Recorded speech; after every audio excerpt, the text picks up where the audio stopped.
The Debroshi, you can start now.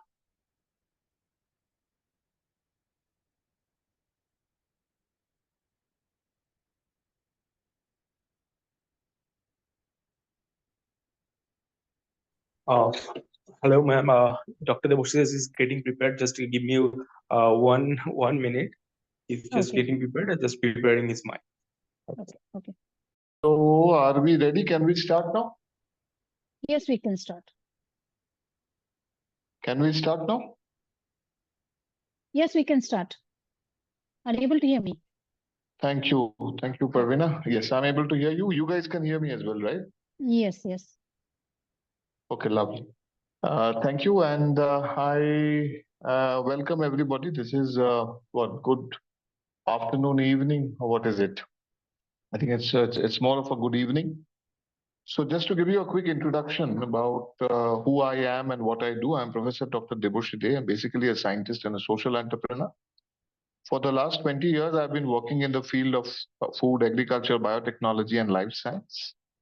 My primary aim is sustainable agriculture and safe food, which eventually got aligned with what FSSAI has also started doing. And since I think 2017, I am also the NLRP for the program called FoSTaC and several other such programs, I'm associated. But the primary aim I'm trying to do is to establish the aspect of sustainable agriculture. I am not very sure whether this is an interactive platform or is this going to be a monologue or how do we do this? First, you can talk on the subject along with the PPT. Then I'll take up the questions which are shared from my editorial team. Fair enough. Fine. Thank you. Yeah. So what is LEISA? It's very simple, low input sustainable agriculture. I don't think I need to talk a lot about this, LEISA, because what are the challenges today that the Indian tea is facing? We are manufacturing roughly around 1,700 million kgs of tea, and eventually by 2027, our target is we are manufacturing roughly around 1,300 million kgs of tea. And our target by 2027 is to be somewhere around 1668 million kgs. So there's going to be an increase of 400 million kgs of tea in India. The biggest challenge is what kind of tea is this going to be? Is this going to be a quality or is this going to be a quantity? So when you talk about quantity, it means that it will mostly be price dependent, price sensitive. Now, only on the basis of price, something cannot be marketed, because if you keep lowering the cost at one point of time, that entire tea becomes economically unsustainable. Anything that is economically unsustainable is also ecologically unsustainable. See, this is my 2 decades of research and involvement with the industry across the entire value chain. So it is very difficult to summarize in 15-20 minutes, but still, I'll try to give you the crux. So what is the challenges that we are facing in conventional tea? When we talk about conventional tea, we are talking about the use of pesticides and chemicals. Usually in any agriculture products, including tea, chemical will come from 3 aspects: fertilizer, pesticide, and weedicide. So here also, it is the same, you see. It is, in this case, the overuse of chemicals. What is it leading to? Depletion of soil nutrients. We spoke about pesticide uses, water scarcity, and climate change. Now, these are very simple one-liners that my team has put up in this slide. But you all know that these are very big issues. If we start talking about each of these points, probably I'll have to talk about 15-20 days at tandem. Such are the aspects of the criticality. So when you talk about soil nutrients, especially in tea, my experience tells me that there is very little analysis of soil is happening. Even if it is happening, the soil health card, blah, blah, there is very little understanding that the people have that what is a soil health, what is soil health. And when you get the data after you test the soil, what do you do with the data? People are not aware how to fit the data, how to read the data, and how to interpret it. So basically, it is happening, but the benefit of the program is not being able to be taken up by the growers. Pesticide use. So recently, I conducted some of the trainings on sustainable agriculture and tea and reduction of chemicals with different tree growers across Siliguri and Assam. And when I was asking them that how do you identify a banned chemical? So if banned chemical is your enemy, you should be able to identify the banned chemical. So I did not get very good response there because people mostly are not knowledgeable enough, or they don't have the understanding, or they cannot read labels in English. That's very important. So most of the companies, of course, you cannot go on writing in all the regional languages. But most of the companies who are selling their products there, their labels are in English.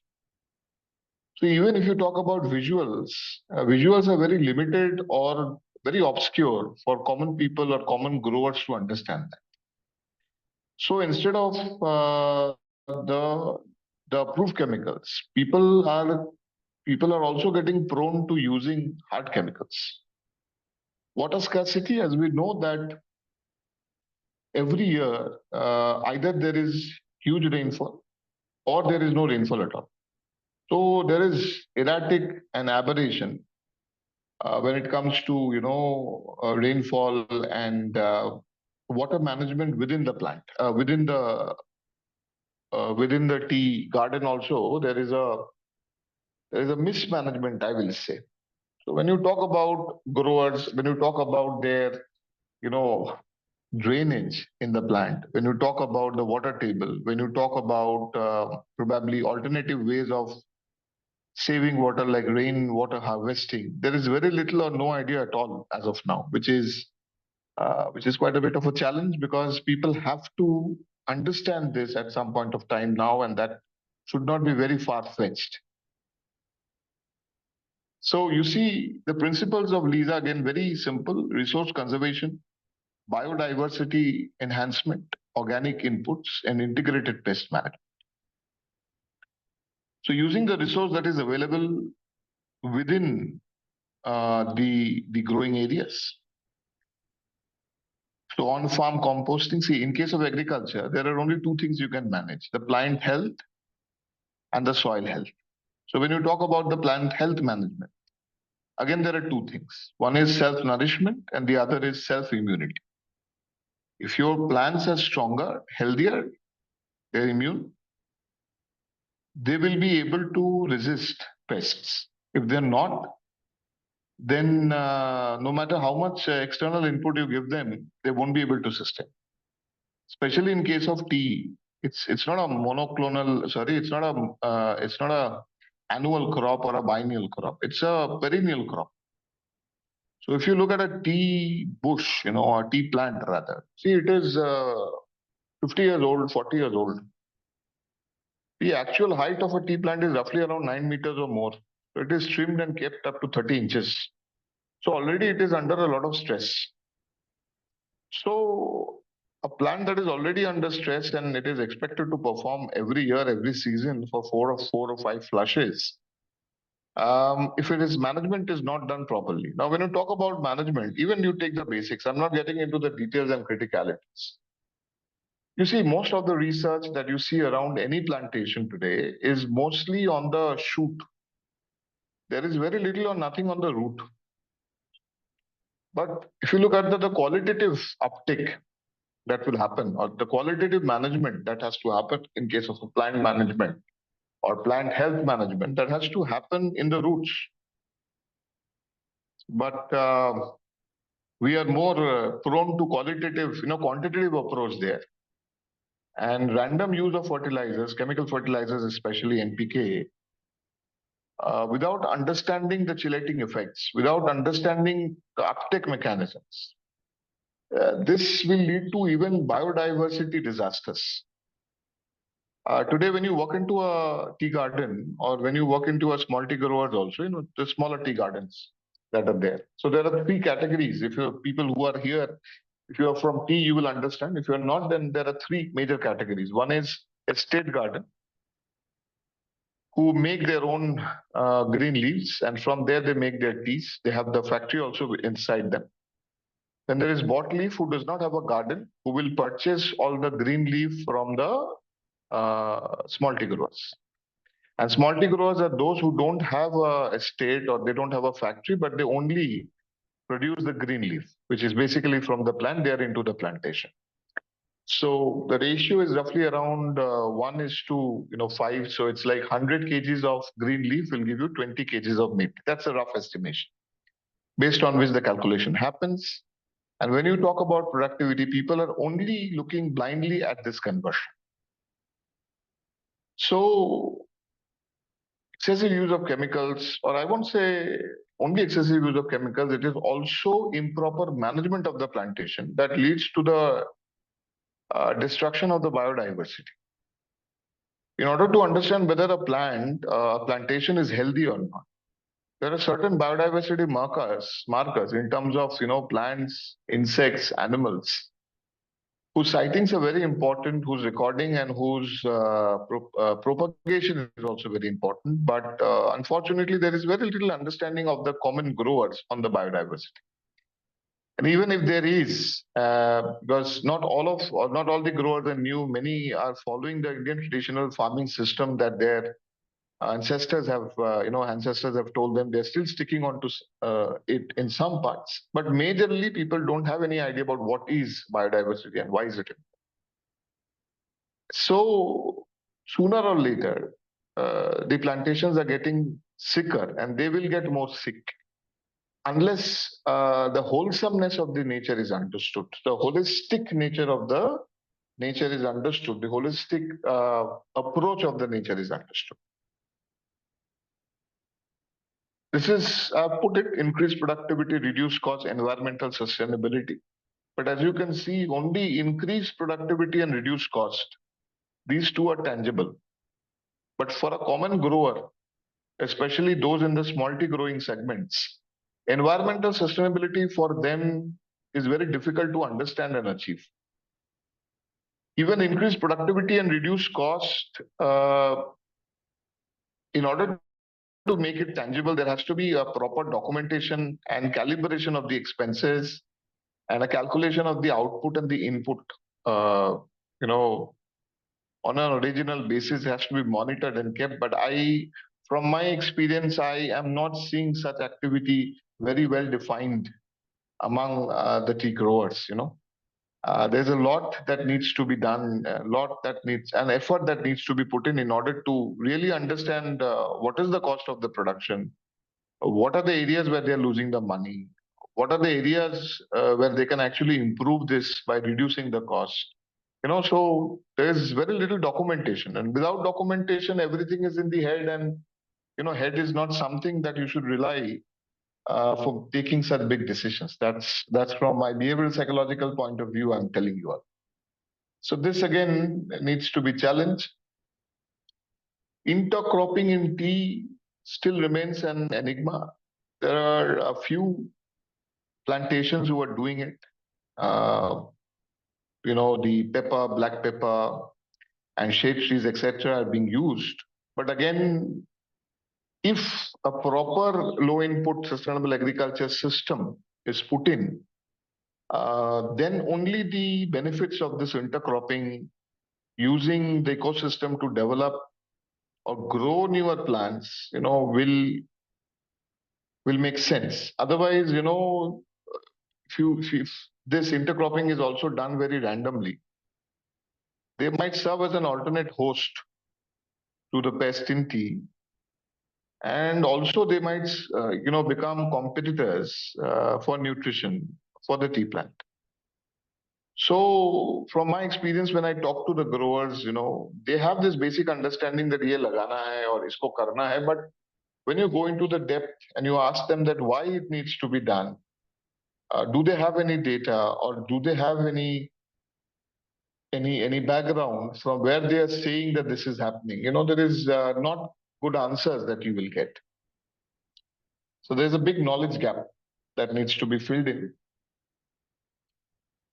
Organic soil matter, water retention, agroforestry, no-till farming, these are some of the soil health part that you can do in LEISA. I won't say that nothing of this sort is happening in tea. It is happening, but it is happening in bits and pieces. People are not people who are involved with the plantation. They are not able to see the bigger picture. So that remains a challenge. So when you ask the growers that what they understand by water retention, they will give you a goal idea about how they're trying to regulate the irrigation or But then when you talk about the drainage, when you talk about the rainwater harvesting, there's very little answer that you will get there. So it's like, jaise chal raha hai sir, we are trying to use less water. So very generic answers. And these very generic answers do not lead to scientific outputs. Now, these are some of the things that have been talked about in tea. There are some of the things which is happening. Rainwater harvesting, again, I was saying. But mulching and drip irrigation, again, as of now, there's I don't see much happening. Mulching, of course, it's happening in some of the tea gardens, especially in the nurseries. LPs also it is happening. But when it comes to drip irrigation, again, the cost involved is not exciting to the tea growers. And also there is in general an apathy towards investment when it comes to whether the factories or whether the plantations. And that serves as a barrier for introduction of any new scientific methods and process, because anything new that you want to introduce, you'll have to incur a cost for the transfer of technology. So I think there's a long way to go when you talk about this system of LEISA with the tea growers. In order to explain to them, in order to make them see the result firsthand, we have to set up experiments. And those experiments has to be tangible. People have to really, get themselves involved into that.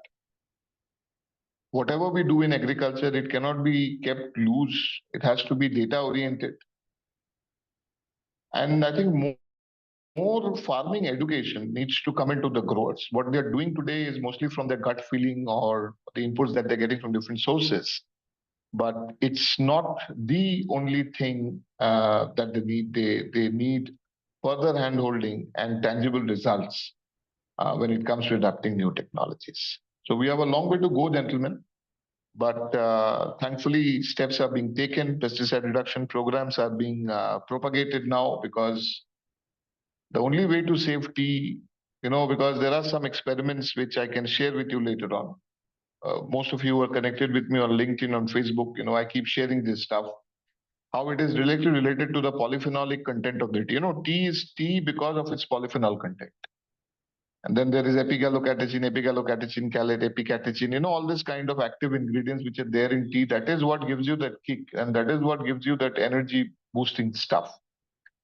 So by the use of rampant chemicals, especially in the form of pesticides, it has a direct effect on the plant health, which reduces the formation of this good chemicals or good chemicals naturally available within the plants. So we need to regulate this, and more and more awareness needs to come all across India. So Parveena, that's more or less about the outline of how sustainability is being planned and the challenges which I mostly spoke about today. Thank you, Mr. Debroshi, for the presentation. And actually, I'm Rajni here, not Ravina. I'm Praveena's colleague. Sorry, Rajni. Yeah, okay. Rajni, please go ahead. Let you know. Yeah. Okay. So I'll take up first some basic questions. Okay. I think you must have already answered them. Still, I'll read out. What is LEISA and how does it apply to tea cultivation? I told this that it's basically bringing down the level of chemicals. So I told you there are three parts from where chemicals can come into any agriculture, including tea. It is from the chemical fertilizers, the pesticides, and weedicides. So in this low input sustainable agriculture, we understand that the plants, I told you in tea, it is a polyclonal crop. So it goes on and on for years. So suddenly reducing the amount of pesticides, chemical pesticides, and supplementing that with organic might result in crop loss, and also it might not be so effective against pests. There can be increased pest activity. So if this is reduced with a proper plan over a period of time, and that period of time is also properly well defined. So these ends, when they are tied and you get a proper program which is based on soil health management and plant health management, it is only then that the proper LEISA can be established in tea or any other agriculture. Yes. Okay. And what key practices define low external input and sustainable agriculture in tea cultivation? That's a very interesting question. See, in general, LEISA has been defined across by many scientists and practitioners. For me personally, as I said, my focus is on two parts. One is plant health management, which will lead to its self-immunity and self-nourishment. And the other is soil health management. So the plant health management will be done with the help of some botanical extracts. For us, we have a company called NOP, which is Natural Organic Products Private Limited. So this is the company which is funding my research now for the last few months. Earlier to this, I have worked in parts and bits with different companies, different organizations to establish the same. And finally, everything is coming together. So here also we are working on the biostimulants, biopesticides. And, we are also looking at soil management. So when you look at soil management, we are basically doing it with the help of compost. But again, this compost are not regular compost. We are basically increasing the power of the compost by application of microbes, which are lab cultured, lab grown, and lab isolated. Yes. Okay.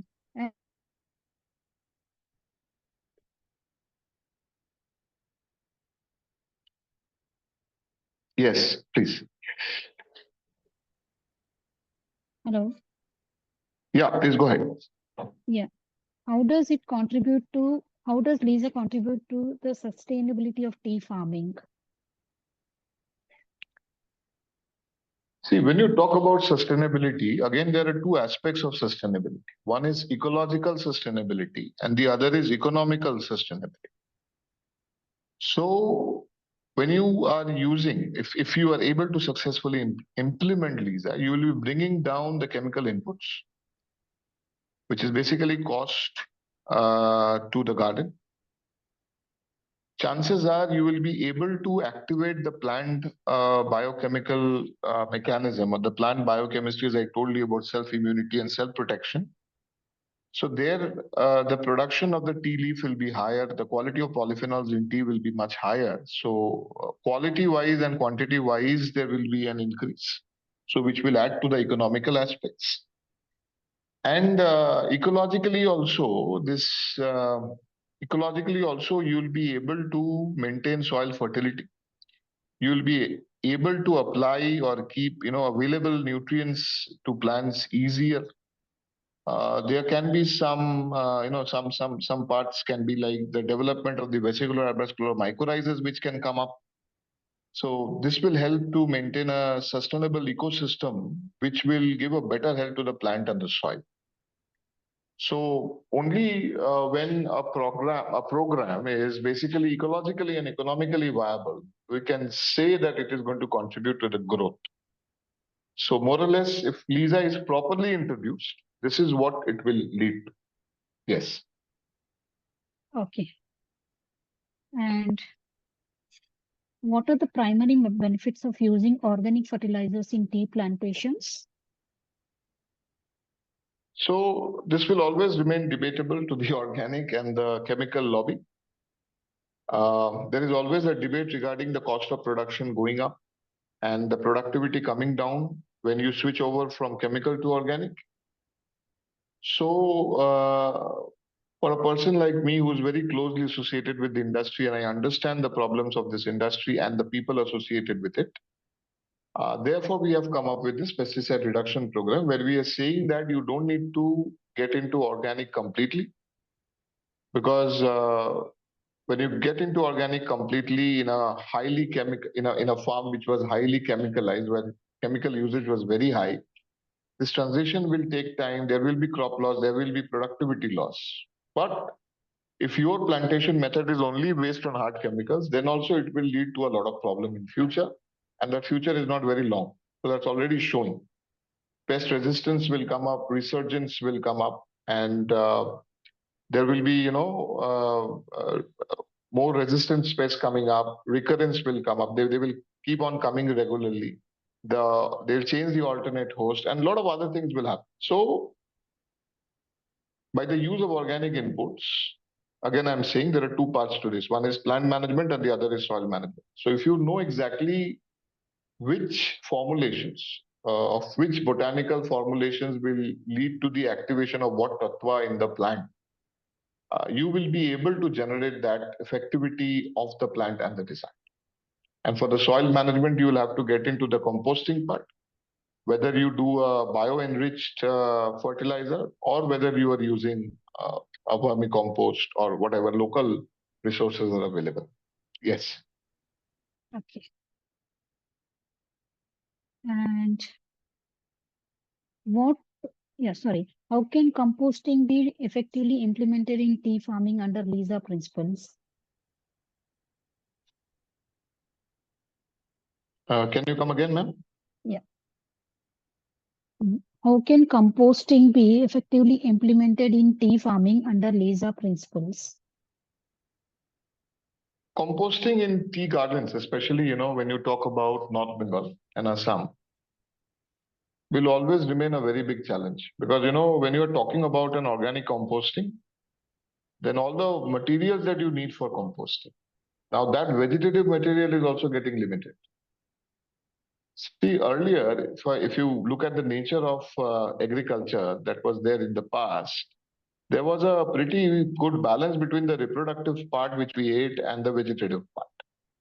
Over a period of time, all these high-yielding varieties and the genetic modifications that we have done, we have always focused on the reproductive part, which we basically eat and which we talk about the output. And the vegetative part has been reduced to almost, just bare minimum sustainability. So even if most of the tea gardens, even if you talk about, per hectare, if you are going to use 2 tons of compost, the bare minimum that is required, in order to get the amount of green matter that you need to create a compost in whichever mode you want to grow, that remains a very big challenge in the tea gardens because that is not available nearby. So in my experience, I have not seen 100% implementation of the doses that we have been predicting or we have been, prescribing. But the more closer you come to the compliance, the better results can be seen. But composting does remain a big challenge. And also, most of the time, when you talk about composting in India, people think that anything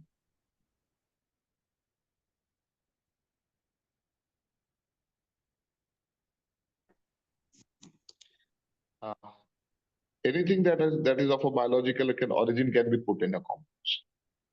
Now, the reason is here in India, there is very little test that is done for compost. There is little or no,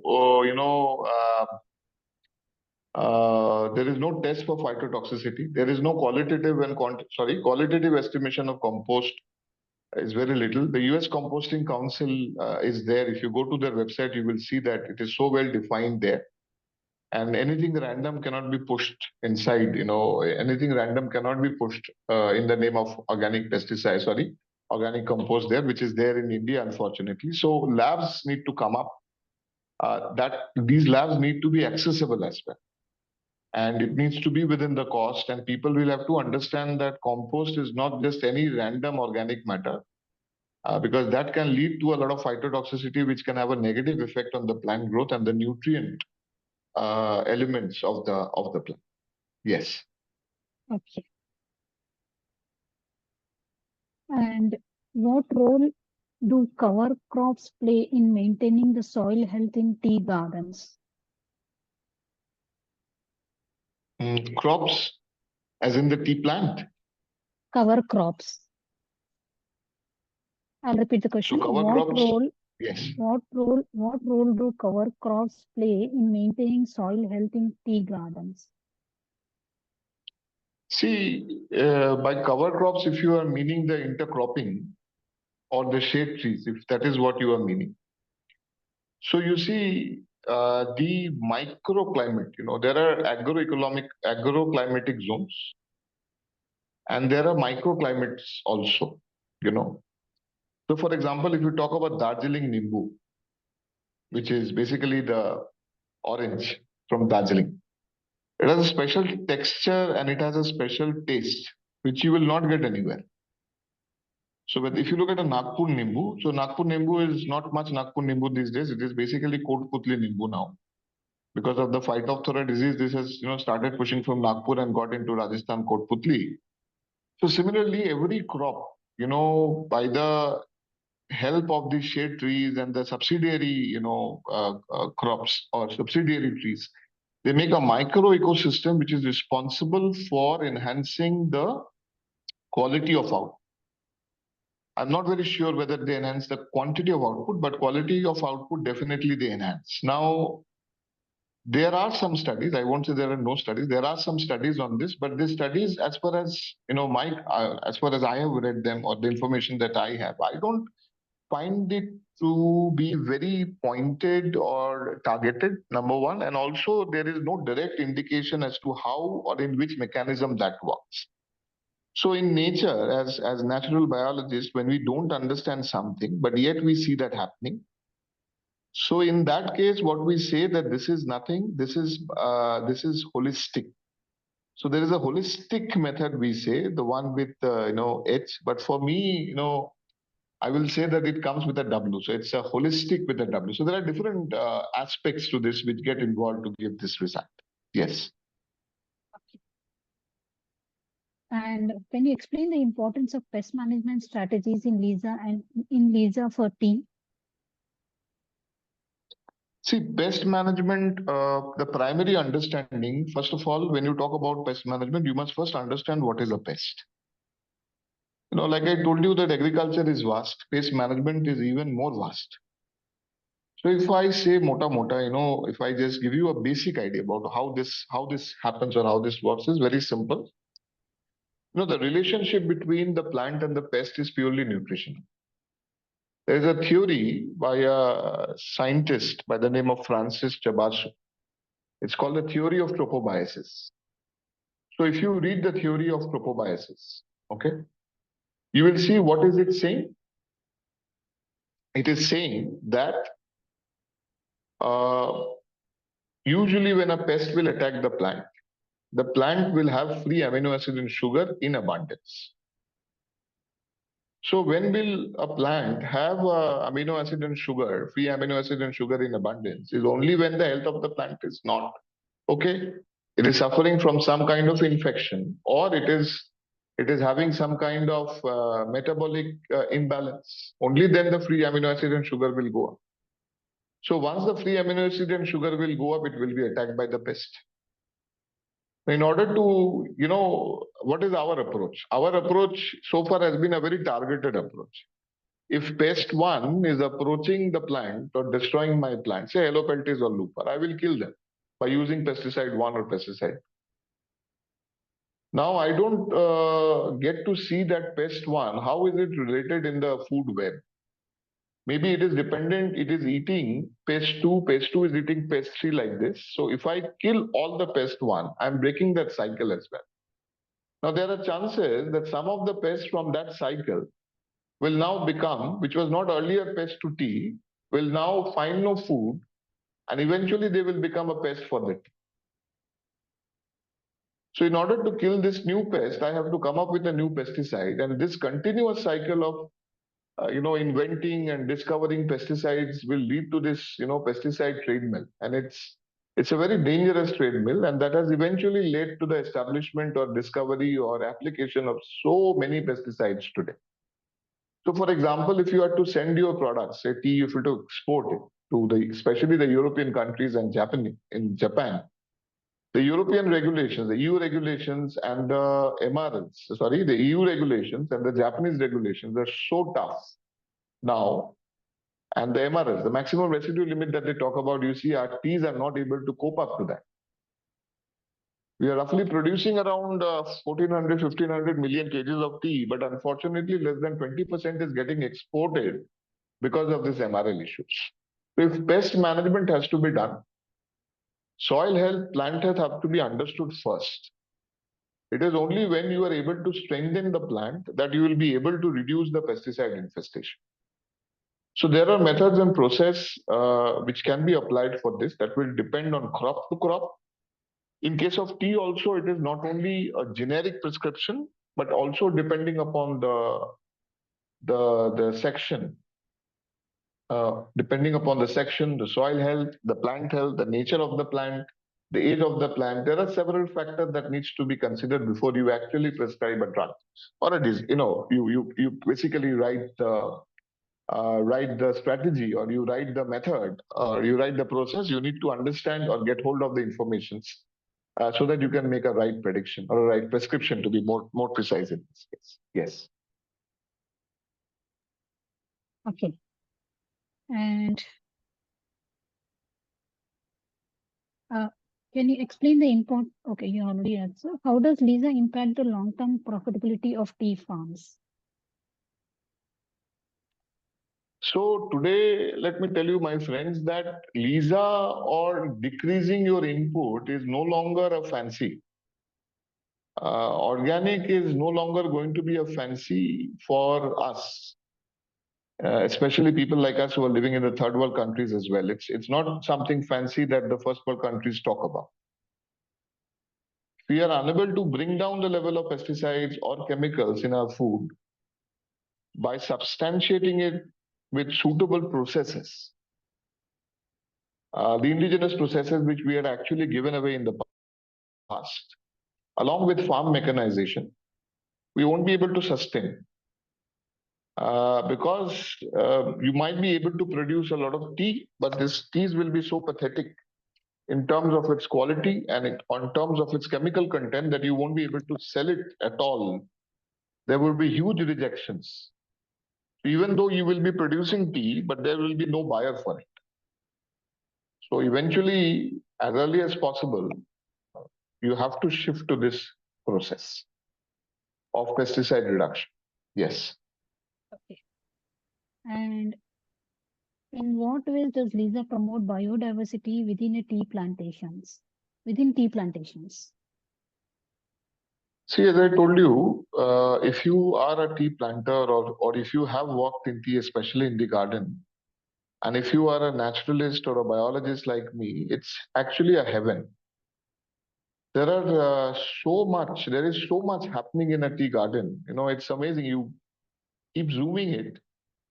You look at it from the top and then you keep zooming it. And at every level, there is some kind of a mystery or biological marvel that is waiting for you.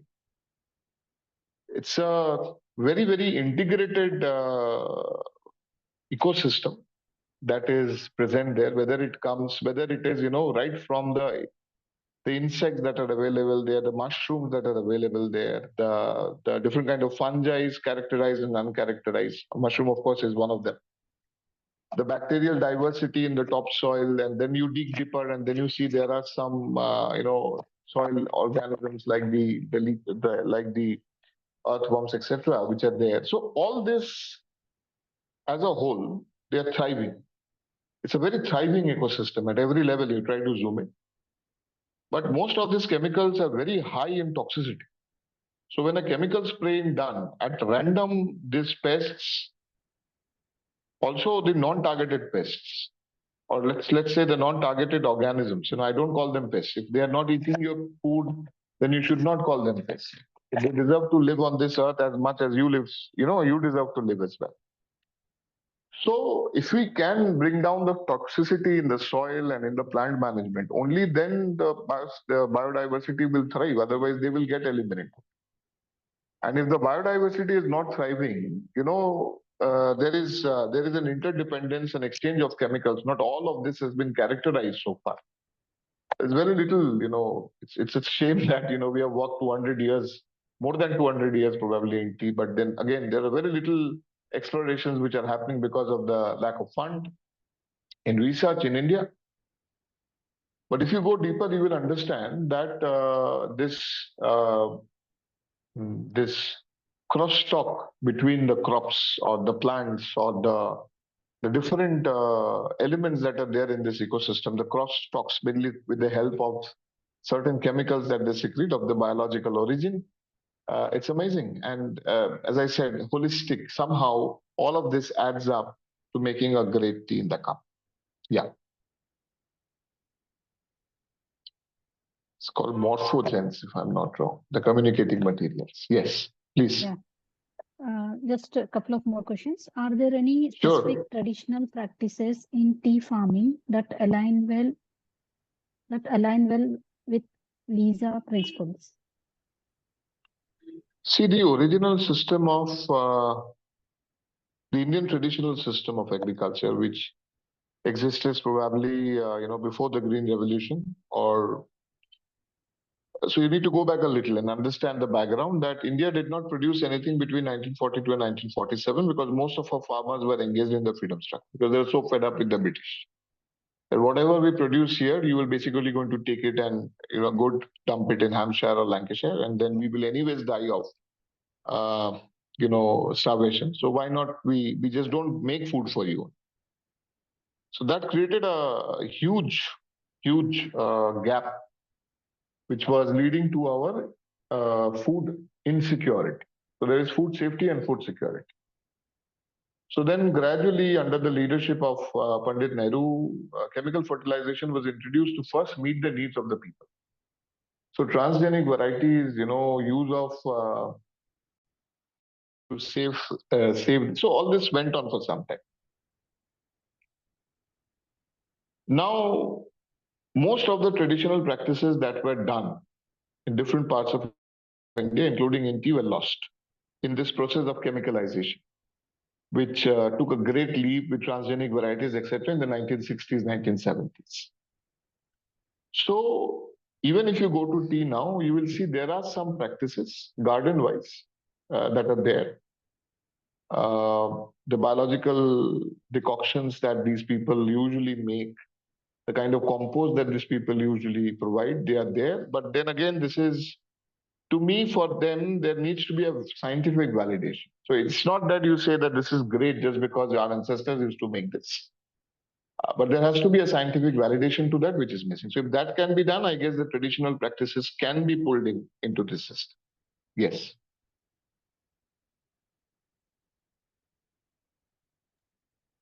Okay.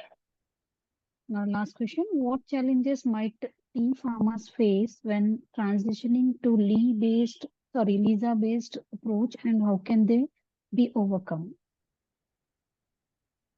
See, so it's like bringing a patient to a doctor, and the doctor has to understand the health condition of the patient. So for that, he needs to do certain tests and understand that how to, treat this patient or what treatment to be given to this patient. So here also we talk about something called the, crop pesticide pollution index, CPPI. So when you get when you get exposure to a particular field, when you get exposure to a particular set of plants or the plantation as a whole, you need to understand what is the state now. What is the state of the plant health? What is the state of the soil? Only then you will be able to prescribe something. So this is an integrated approach. And there's a lot of background work that needs to be done before the prescription comes in. And I think that's where the scientific approach is in, combining the traditional approaches. Yes. 1 second.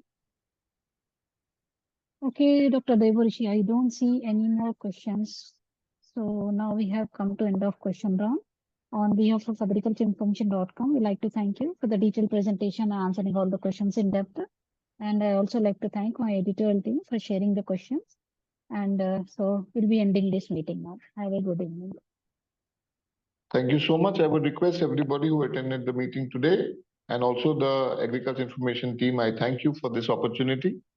I would request you to kindly share my Facebook and LinkedIn handles with the participants so that they get a regular understanding of what I'm doing. If they have something to contribute or add to what I'm doing, they're most welcome to share. You can also share my number with them if somebody wants to talk to. And I would love to have your feedback and understanding on the same. Thank you so much. We will upload this recording on YouTube as well. Thank you. Thank you so much. Yeah. You're most welcome. Thank you.